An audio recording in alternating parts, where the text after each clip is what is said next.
स्वागत है आपका आपके अपने YouTube चैनल OCC बाय विपुल सर में। दोस्तों आज हम लोग पढ़ेंगे पी ब्लॉक एलिमेंट्स के क्लास 12 के पी ब्लॉक के एलिमेंट्स के पार्ट नंबर 24 में समूह 18 के तत्वों को समूह 18 ग्रुप 18 इसका नाम भी है, ग्रुप 18 भी इसको कहते हैं इंग्लिश में। और यह जो समूह 18 है आप जानते हैं पी ब्लॉक का सबसे लास्ट ग्रुप है, सबसे लास्ट समूह है, इसके बाद और कोई नहीं है। समूह 19 तो है ही नहीं, तो समूह 18 ही लास्ट आपका चल रहा है, मतलब इसके बाद आपका पी ब्लॉक खत्म होने वाला है। हम लोग बिल्कुल एकदम खत्म करने के नजदीक हैं, तो बिल्कुल एकदम धैर्य बनाए रखिए। 2-3 पार्ट आगे 2-3 पार्ट और बनेगा, उसमें ये बिल्कुल खत्म हो जाएगा। ठीक है, तो समूह 18 की हम लोग बात करें। समूह 18 आप जानते हैं अक्रिय गैसों का भंडार है। समूह 18 का मतलब अक्रिय गैस है, जिसको आप नोबल गैस भी कहते हैं। उन गैसों का ये भंडार होता है। भंडार का मतलब है कि सभी अक्रिय गैसें, सभी नोबल गैसें समूह 18 में ही पाई जाती हैं। उन गैसों का नाम कौन कौन सा होगा? तो helium, neon, argon, krypton, xenon, radon. इसके अगर हम लोग ट्रिक की बात करें कि आप लोग याद कैसे करेंगे, तो इसका बहुत बहुत बहुत मज़ेदार ट्रिक है, बहुत ही अच्छा ट्रिक है। ये कहीं बार में आपको याद हो जाएगा।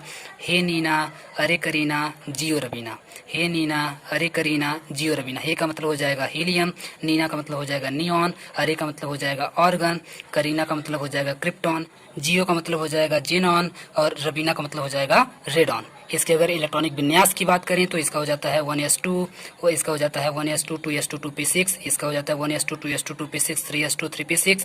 इसका 18 हम आपको परमाणु क्रमांक बता दे रहे हैं, ये आप लोग अपने हिसाब से देख लीजिएगा।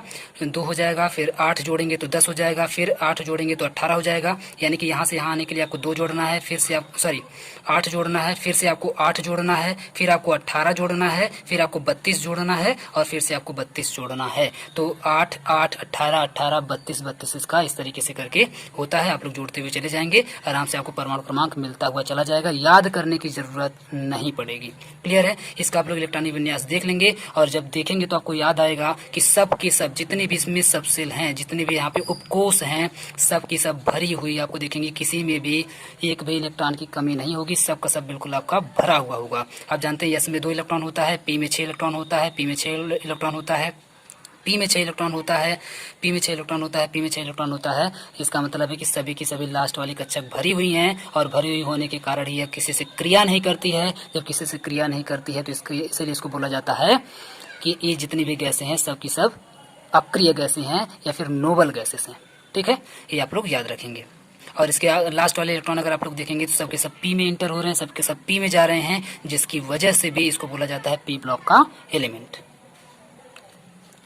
ये सभी परमाणुविक गैसें होती हैं। परमाणुविक का मतलब क्या होता है? यह परमाणु के रूप में होती हैं। परमाणु का मतलब है कि जैसी हैं वैसी रहती हैं, किसी से रिएक्शन नहीं करती हैं, उसी फॉर्म में रहती हैं तथा सामान्य परिस्थितियों में सक्रियता से रहित होती हैं।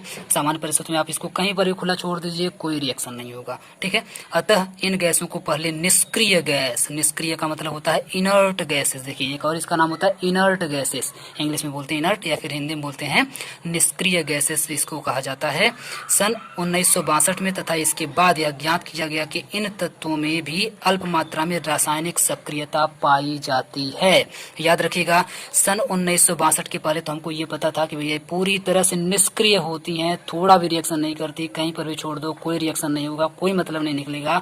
लेकिन 1962 के बाद हमको पता चला, कुछ जब साइंटिस्ट ने इसके ऊपर जब वर्क किया, इसके कंपाउंड्स, इसके यौगिक बनाने की कोशिश करी, तो पता चला कि नहीं, थोड़ा बहुत तो इसमें रासायनिक सक्रियता होती है, यानी कि थोड़ी बहुत तो रिएक्शन होता ही होता है। और वो रिएक्शन कौन से होते हैं, कौन कौन से यौगिक बनते हैं, आगे हम लोग देखेंगे। और अत्यंत विशिष्ट दशाओं में ये भी कुछ यौगिकों का निर्माण करते हैं, जैसा कि हम आपको अभी बताए हैं। अतः आजकल इन गैसों को उत्कृष्ट गैसें कहा जाता है। उत्कृष्ट का मतलब होता है नोबल गैस। नोबल गैस नाम कब पड़ा? 1962 के बाद, जब ये पता चल गया कि नहीं, ये भी कुछ निश्चित कंडीशन में, कुछ एक विशिष्ट कंडीशन में, विशिष्ट दशाओं में कुछ यौगिकों का निर्माण करती हैं, तब जाकर के इसका नाम रखा गया नोबल गैस। इसके पहले इसका नाम क्या था? इसके पहले इसका नाम था इनर्ट गैस, यानी कि निष्क्रिय गैस, इसका नाम इसके पहले था। ठीक है, ये वायुमंडल में थोड़ी सी ही मात्रा में पाई जाती हैं, वायुमंडल में बहुत ही ना के बराबर होती हैं, इसीलिए इसे दुर्बल गैसें भी कहा जाता है, जिसको इंग्लिश में रेयर गैसेस बोला जाता है। रेयर का मतलब होता है जो कहीं कहीं पर कभी कभी देखने के लिए मिले, मतलब बहुत ही हल्का फुल्का, तो बहुत ही थोड़ी मात्रा में पाई जाती हैं, इसीलिए इसको दुर्लभ गैसें कहा जाता है, क्योंकि ज़्यादा अमाउंट में नहीं होती हैं।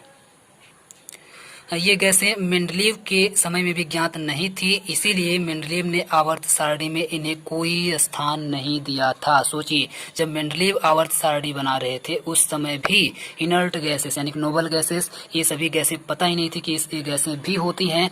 इसीलिए जब पता ही नहीं थी तो मेंडलीव कहाँ से इसको रखेंगे। तो मेंडलीव साहब जब बना रहे थे आवर्त सारणी तो उन्होंने अपनी आवर्त सारणी में इनके लिए कोई स्थान नहीं रखा, कोई जगह नहीं छोड़ी थी।